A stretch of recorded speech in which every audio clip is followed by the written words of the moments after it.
lang. Pakita ko sa inyo para makita yung totoong hair yan na, totoong buhok. Kita yung totoong hair yan na, totoong buhok. Kita yung totoong hair yan na, totoong buhok. So, gumawa ng wax. Kaya yan, kumapal ulit yung aking buhok sa kilikili.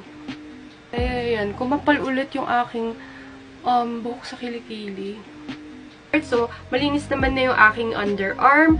We're just going to apply a powder. And then, yan lang guys. Makita nyo yung hair. Ayan. Apply lang po natin ay pababa. Opposite side guys. Kasi nga pataas yung ating wax ay pababa.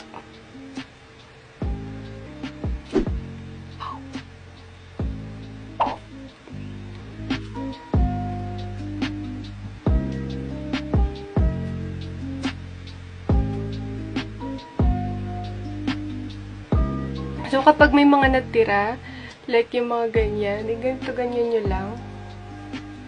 So, i-dab nyo lang para kakapit siya dun sa wax. So, after naman dito, kabila naman, guys. So, i-zoom ko, guys. Ito, mas makapal. Grabe. Ang kapal niya, oh. Kakahiga. Ito, mas makapal. Grabe. Ang kapal niya, oh. Kakahiga.